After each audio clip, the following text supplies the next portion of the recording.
Hello friends, and welcome to a quick Croesus guide.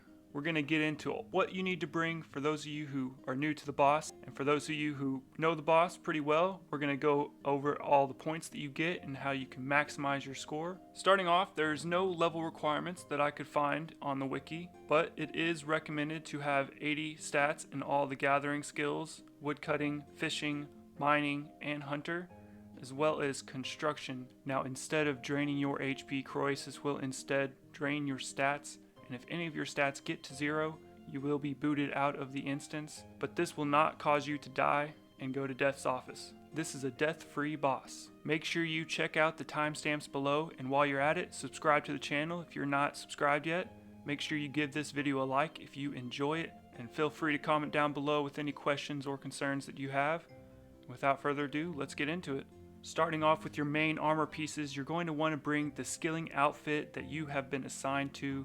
Generally, the teams will be made up in groups of 4, so 1 for each node. So for example, if you were at the woodcutting spot, you are going to be wearing the Sentinel outfit. For the necklace slot, I bring my Grace of the Elves for those Saren Spirit procs. For the cape slot, bring your Gatherer's cape if you've got it already, for the 1% boost in all your gathering skills every minute.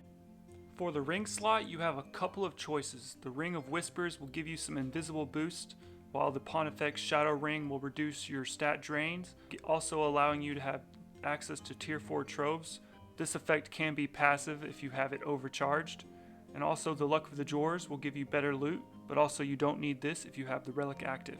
Now for the offhand slots, these items will be a little bit pricey or a little bit hard to make, but if you have them, definitely bring them. The fire torch is a little bit quicker than the furnace core, but if you don't have either, then I would bring some logs instead. If you have protein logs, even better. And as a switch, the Artificer's Measure will help you with restoring the statues, which we'll get to later on. During the boss fight, the Crystal Mask spell can protect you from taking 1 hit, and all you gotta do is reapply it afterwards. This is on the Ancient Spellbook, and to bring all the runes necessary, I suggest bringing a rune pouch and all the runes listed on the screen.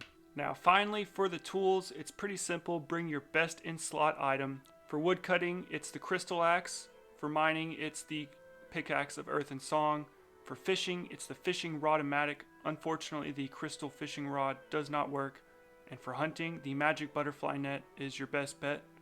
And of course, you're going to want to put Honed on anything that you can augment to increase your gathering success rate.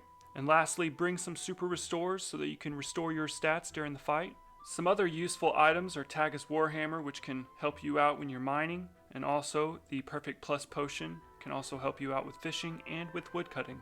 There are also auras and familiars that can help you out. I've shown them all on screen here. Pause the video if you feel like you need to. There are a few relics that are pretty useful. Shadow's Grace halves the cooldown on all of your movement abilities. And Luck of the Dwarves allows you to have that tier 4 luck without wearing the ring. Now that you got your gear all set up, we're going to go through each of the mechanics, but I'm putting a list up here on screen so that you can maybe take a screenshot, because these mechanics do repeat, and these times are pretty accurate for when you're starting off each fight. Alternatively, you can change your camera mode by going into your settings, gameplay, your camera, system, and then you want to go to camera mode. Choose Freedom Classic, and this is going to allow you to zoom out way further than you normally can.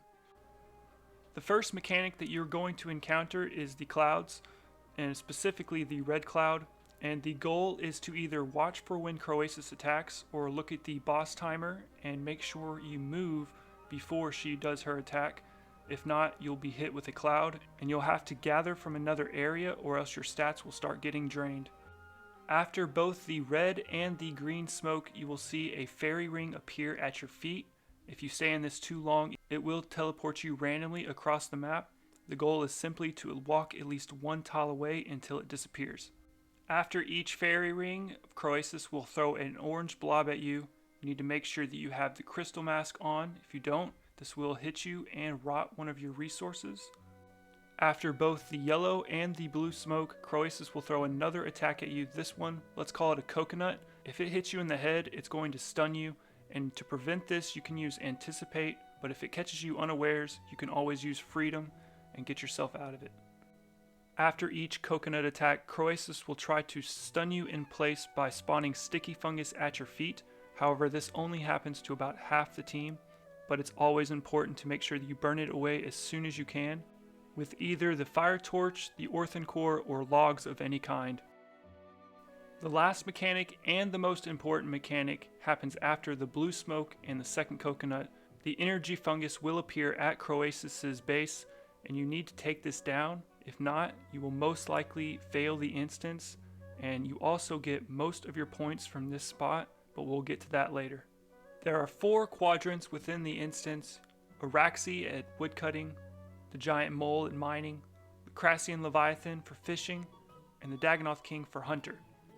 Between each core is an obstacle path that you need to overcome while you're running around the map. If not, it will drain your stats and rot your resources really quick.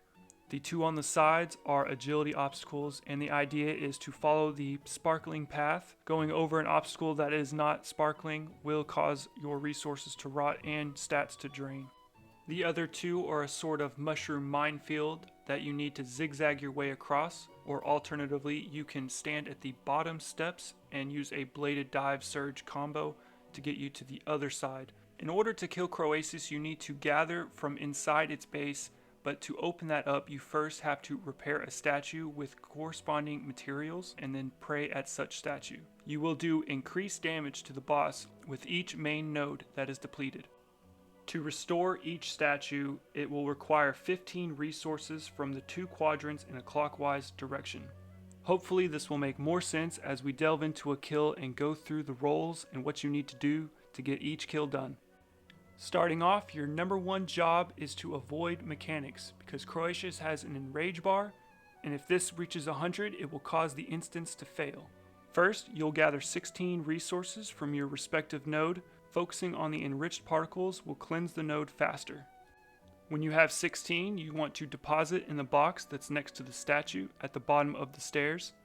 Now head back and work on cleansing the node, and once that's cleansed, you can gather from the guards around the main node, and when you have another 16, you're ready to run. You can also take this time so that you have a better success rate at your own spot. To gather your own rot, you will need 10 later on, and you can rot a resource by clicking on it. Running resources is where most people start to get confused, but as long as everybody is on the same page, it will all work out. Now the most effective tactic available, or the meta for short, would be a 2-1 path. Now this consists of you running a full 180 degrees to the other side of the map for your first statue, and then your second statue will be the very next statue in a counterclockwise direction. When you get to the first statue, you're first going to contribute on the statue, then withdraw from the deposit box that a team member has filled for you, and go counterclockwise 1 spot to your last statue to contribute. When you get to your final destination, you first want to rot your main node, and in this case it's the Araxite, so gather 10 rot if you haven't already. Remember, you can rot resources by clicking on them. Then deposit rot where you would gather from the main node, and then work on restoring the statue. This is where the Artificer's Measure will come in handy. It will allow you to restore the statue much quicker by allowing the Scroll of Proficiency to proc, as long as you have it unlocked through dungeoneering. Once you have finished restoring your statue, you can then pray at it to reveal the middle, and each statue that is prayed at will increase the duration that the middle is open. In a group of 4, as long as 3 people are ready to pray at their statue, y'all will be able to finish off the boss as long as everybody stays on the middle, provided that all main nodes are depleted for maximum damage. Once you have clicked on the middle and began harvesting, it is now time to sit back and relax. However, occasionally particles will spawn, and depending on their color, you can click on them and either heal the boss or do extra damage. The green particles will give you an extra 1k damage, while the white particles deal 500. However, if red particles spawn, you don't need to click off the boss, just don't click at all, or else you'll heal Croesus by 2,500 HP. Now let's talk about the contribution. It takes a minimum of 419 contribution points to get a maximum of 12 loot drops from Croesus' drop table. Certain actions can either give you points or take away points from your total contribution. Harvesting the main node with the particles will give you 3 points. Otherwise, it will give you 2 points. However, if you do harvest from the rotten node, it will take away 2 points.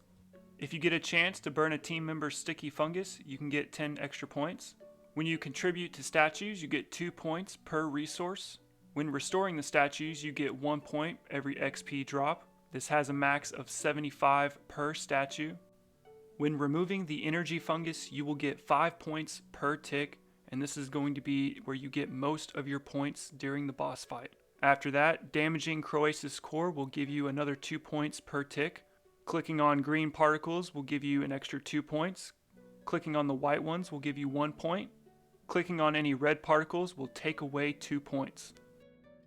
And that wraps it up for this quick Croesus guide. Hopefully you found it useful. If you did, be sure to give this video a like. It really helps out my channel. If you do have any questions, be sure to comment down below. And until next time, this has been Inari.